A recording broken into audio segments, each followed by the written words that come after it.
여러분 안녕하십니까? 말씀 키노트의 패스터 데이빗입니다. 오늘은 누가복음 18장 14절 말씀을 읽도록 하겠습니다. 내가 너희에게 이르노니 이 사람이 저보다 의롭다 하심을 받고 집에 내려 갔느니라. 무릇 자기를 높이는 자는 낮아지고 자기를 낮추는 자는 높아지리라 하시니라. 한 구절 읽어드렸습니다. 우리가 이제 어떤 사람이 성공한 사례들을 보면은 그 성공을 계속 이어가는 사람이 있는가 반면에 어떤 사람은 성공을 하다가 이렇게 추락하는 경우를 볼 수가 있습니다. 예를 들면 쉽게 뉴스를 통해서도 알 수 있듯이 어떤 연예인이 잘하지만 또 어느 순간 마약이나 술이나 도박이나 그런 것에 빠져서 자기의 커리어를 다 잃어버리고 어떤 부자들도 있지만 부자들이 잘 하는 게 아니라 또 한편 자기의 어떤 데이터를 믿거나 어떤 자신의 어떤 들어지는 생각들에 쉽게 빠져서 가지고 있는 걸 다 잃어버린 경우도 봤고 또 어떤 분도 그분은 참 의사시고 참 의사 생활을 잘 하셨는데 막상 리타이어 하고 나서 은퇴하신 이후에 본인이 또 어떤 사업을 해보겠다고 하시다가 가지고 있는 걸 다 탕진한 사례를 이렇게 볼 수가 있었습니다. 무슨 말이냐면 이건 정말 성경은 항상 마음의 세계를 이야기하는데 무릇 자기를 높이는 자는 낮아지고 자기를 낮추는 자는 높아지리라 하고 말씀하셨습니다. 누가복음 15장에도 나오는 탕자 이야기를 통해서도 알 수 있죠.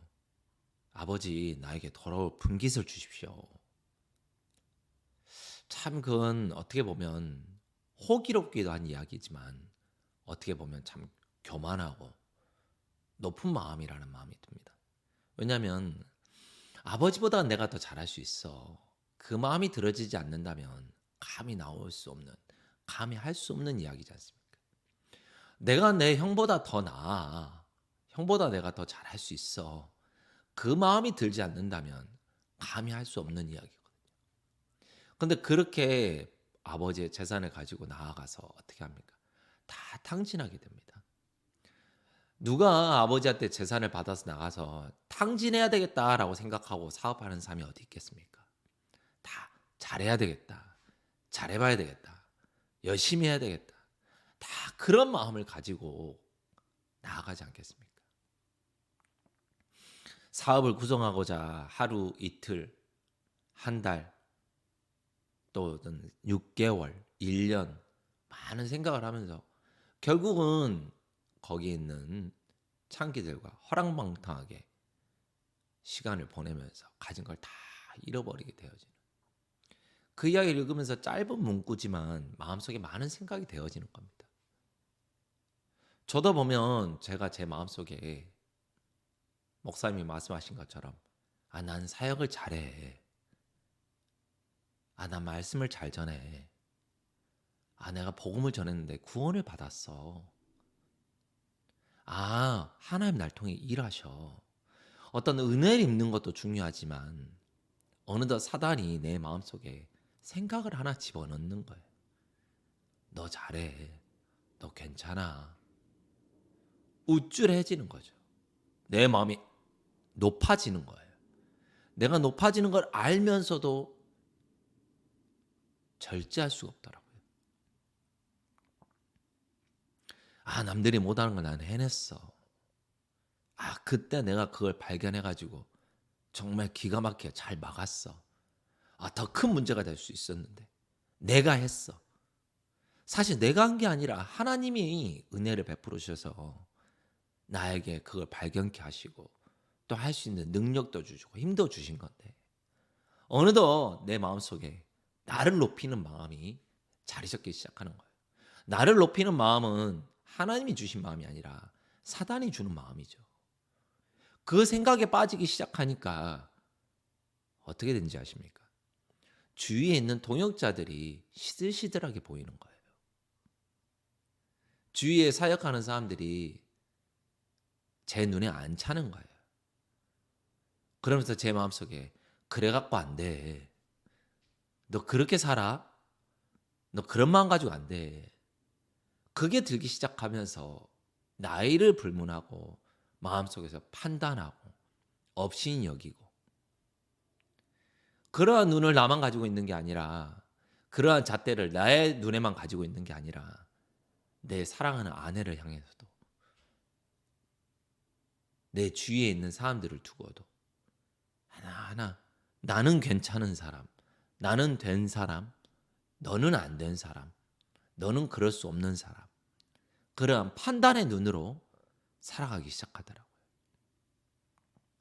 제가 하는 사역에 어려움이 오겠습니까? 안 오겠습니까? 예.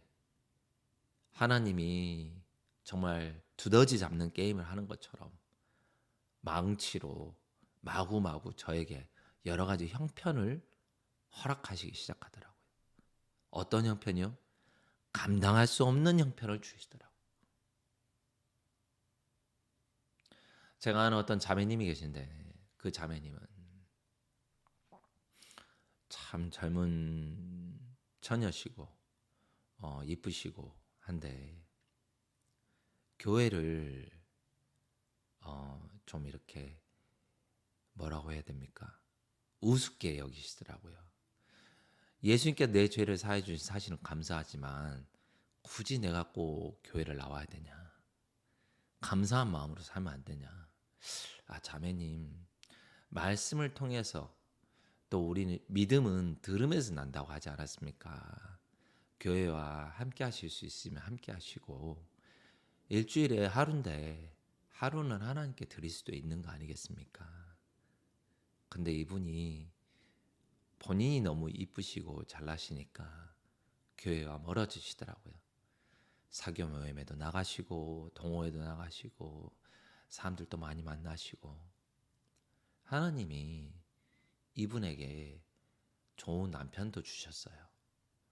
그리고 아이도 갖게 하셨는데 문제는 아이를 갖고 나서 너무 심한 우울증에 빠지신 거예요. 우울증을 넘어서 나중에는 너무 본인이 괴로워하시더라고요. 나이 어린 내 남편이 나를 버리는 거 아닌가? 우리 아이는 나처럼 되는 거 아닌가? 자꾸 생각 속에 빠지시더라고요. 하나님이 정말 그분에게 일을 하시는 걸 볼 수가 있었어요. 어떻게요? 저도 그랬거든요. 말씀은 능력이 있지만 생각에는 능력이 없고 우리에게 모든 어려움과 고통과 괴로움만을 가져다 줍니다. 말씀을 믿지 않고 생각을 믿을 때는 어땠습니까? 우리는 하염없이 죄인이었습니다.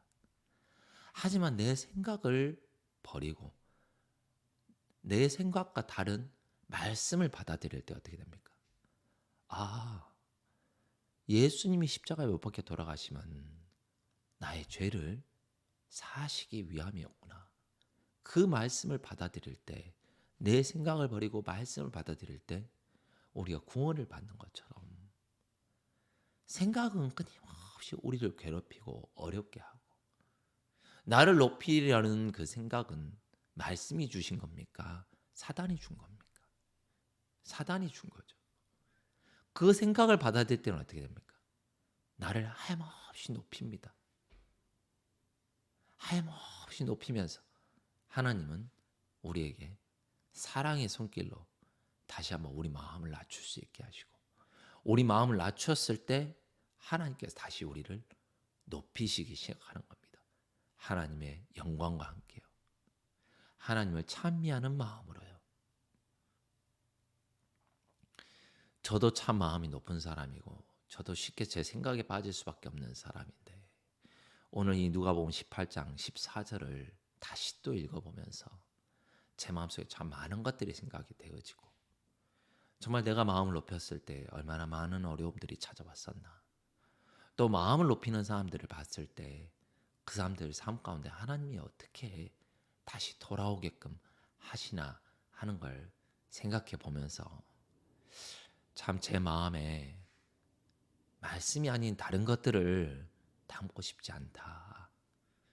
말씀이 나를 좀 이끌어 주셨으면 좋겠다. 성경을 읽는 것도 내가 읽고 싶다고 읽는 게 아니요.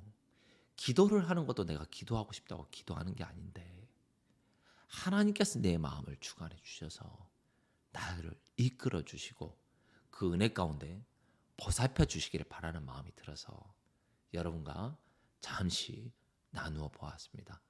여러분 한 주간 말씀 안에서 평안하시기를 간절히 바랍니다. 감사합니다. 안녕히 계십시오.